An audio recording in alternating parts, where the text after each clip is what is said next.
സുരക്ഷയുടെ കാര്യത്തിൽ നമ്മുടെ സംസ്ഥാന നേതാക്കൾ മുതൽ ലോക നേതാക്കൾ വരെ ആരും ഒരു വിട്ടുവീഴ്ചയും പൊതുവെ വരുത്താറില്ല. ഓരോ രാജ്യവും ആ രാജ്യത്തിന്റെ സാഹചര്യങ്ങളും സാമ്പത്തിക സൈനിക രംഗത്തെ കരുത്തുമൊക്കെ പരിഗണിച്ചാവും അതിനനുസരിച്ചുള്ള സുരക്ഷാ സാഹചര്യങ്ങൾ ഒരുക്കുക. Vladimir Putin, Donald Trump, Xi Jinping, Kim Jong Un, Mohammed bin Salman എന്നിവർക്കാണ് ലോകത്തിൽ ഏറ്റവും കൂടുതൽ സുരക്ഷയുള്ളത്. ഇതിൽ തന്നെ ഏറ്റവും ശക്തമായി സുരക്ഷയുള്ള വ്യക്തി മറ്റാരുമല്ല, അത് റഷ്യൻ പ്രസിഡന്റ് വ്ളാഡിമിർ പുടിൻ തന്നെയാണ്. ലോകത്തെ ഏറ്റവും സുരക്ഷിതനായ മനുഷ്യനെന്നാണ് അദ്ദേഹത്തെ വിശേഷിപ്പിക്കുന്നത് പോലും. എന്നാൽ അടുത്തിടെ പ്രചരിച്ച ചില ഊഹാപോഹങ്ങളും കാർ കത്തിയ സംഭവമൊക്കെ അദ്ദേഹത്തിന്റെ സുരക്ഷയെക്കുറിച്ചും സംശയങ്ങൾ ഉയർത്തുന്നുണ്ട്. പുടിന്റെ ആഡംബര കാറിന് തീപിടിച്ച സംഭവമായിരുന്നു അതിലൊന്ന്. ഇത് വധശ്രമമാണോ എന്ന തരത്തിലായിരുന്നു ആശങ്ക പടർന്നത്. പുടിന്റെ കാറിന് തീപിടിക്കുന്ന ദൃശ്യങ്ങൾ സമൂഹ മാധ്യമങ്ങളിലൂടെ പ്രചരിച്ചിരുന്നു. മോസ്കോയിലെ സർവീസ് സെക്യൂരിറ്റി ഓഫീസിന് ആസ്ഥാനത്തിന് സമീപത്തായിട്ടായിരുന്നു കാറിന് തീപിടിച്ചത്. പുടിൻ ഉടൻ മരിക്കുമെന്നും യുദ്ധം അവസാനിക്കുമെന്നുള്ള യുക്രൈൻ പ്രസിഡന്റ് വ്ളാഡിമിർ സെലൻസ്കിയുടെ പ്രസ്താവനയ്ക്ക് പിന്നാലെയായിരുന്നു ഈ അപകടം. അതിനാൽ തന്നെ സെലൻസ്കിയുടെ ഈ ഒരു പ്രസ്താവനയും ഏറെ ചർച്ചയായി. എന്നാൽ അങ്ങനെ ഒരു വധശ്രമം ഉണ്ടായാൽ തന്നെ ഇത്രയും സുരക്ഷാ ക്രമീകരണങ്ങളെ മറികടക്കാൻ കഴിയുമോ എന്ന ചോദ്യങ്ങളും പല കോണുകളിൽ നിന്നും എത്തി.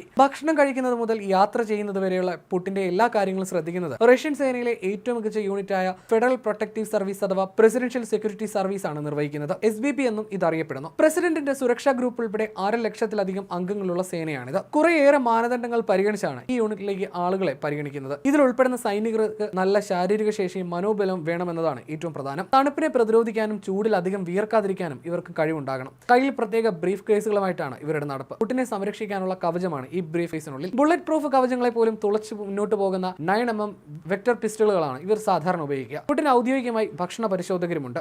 ഇവർ പരിശോധിച്ച് ഉറപ്പുവരുത്തിയ ഭക്ഷണമാണ് അദ്ദേഹത്തിന് നൽകുന്നത് പോലും. പുടിൻ ഒരു സ്ഥലത്തേക്ക് യാത്ര ചെയ്യുന്നത് മാസങ്ങൾക്ക് മുൻപ് തന്നെ ഇവർ ഷെഡ്യൂൾ ചെയ്തിരിക്കും. ആ സ്ഥലത്ത് ഉടലെടുക്കാവുന്ന പ്രശ്നങ്ങൾ, കാലാവസ്ഥ മാറ്റങ്ങൾ എന്നിവയെല്ലാം തന്നെ ഇവർ നിരന്തരം പഠന വിധേയമാക്കിക്കൊണ്ടിരിക്കും. പുടിൻ എങ്ങോട്ടെങ്കിലും പോകുമ്പോൾ ജാമറുകൾ ഉപയോഗിച്ച് ഒരു പ്രത്യേക സുരക്ഷാ മേഖല ഇവരുടെ ഇലക്ട്രോണിക് വിഭാഗവും ഒരുക്കും. ഇതിനുള്ളിൽ റിമോട്ടുകൾ പ്രവർത്തിപ്പിച്ച് ബോംബ് സ്ഫോടനങ്ങൾ നടത്താൻ സാധിക്കില്ല. പുടിന് ചുറ്റും ഒരു നിശ്ചിത മേഖലയിലെ സെൽഫോണുകളും മറ്റ് ഇലക്ട്രോണിക് ഉപകരണങ്ങളും ഇവർ നിരന്തരം ശ്രദ്ധിക്കുകയും ചെയ്യും. AK-47 ധരിച്ച FSO സൈനികർ തിങ്ങി നിറഞ്ഞ നിരവധി സൈനിക വാഹനങ്ങളുടെ അകമ്പടിയോടെയാണ് പുടിൻ സഞ്ചരിക്കാറുള്ളത്. വാനുകൾക്കുള്ളിൽ ആന്റി ടാങ്ക് ഗ്രനേഡ് ലോഞ്ചർ ഉൾപ്പെടെ ആയുധങ്ങളും ഉണ്ടാകും. പൊതുവിടത്തിൽ പുടിൻ ഇടപഴകുമ്പോൾ പലതരത്തിലായിട്ടാണ് SFO സെക്യൂരിറ്റി ഓഫീസർ നിലയുറപ്പിക്കുക. അദ്ദേഹത്തിന് തൊട്ടടുത്ത് നിൽക്കുന്ന പേഴ്സണൽ ബോഡി ഗാർഡുകളാണ് ആദ്യ തലം. രണ്ടാമത്തെ തലത്തിലുള്ള സെക്യൂരിറ്റി ഉദ്യോഗസ്ഥർ ആളുകൾക്കിടയിൽ വേഷം മാറി ഉണ്ടാകും. ഇതുകൂടാതെ ഒരു കൂട്ടം സ്നൈപ്പറുകൾ ദീർഘദൂര റേഞ്ച് റൈഫിളുകളുമായി ഉയരമുള്ള കെട്ടിടത്തിലും നിലയുറപ്പിച്ചിട്ടുണ്ടാകും. എന്നാൽ പുടിന് സുരക്ഷയൊരുക്കുന്ന ഈ അംഗരക്ഷകർക്ക് 35 വയസ്സ് വരെ ഇതിൽ സേവനം ഉണ്ടാകും. അതിനുശേഷം ഇവരെ സൈന്യത്തിലേക്കോ മറ്റ് സേനകളിലേക്കോ വിടുകയാണ് ചെയ്യുന്നത്. പകരം പുതിയ ആളുകൾ നിയമിക്കപ്പെടുകയും ചെയ്യും.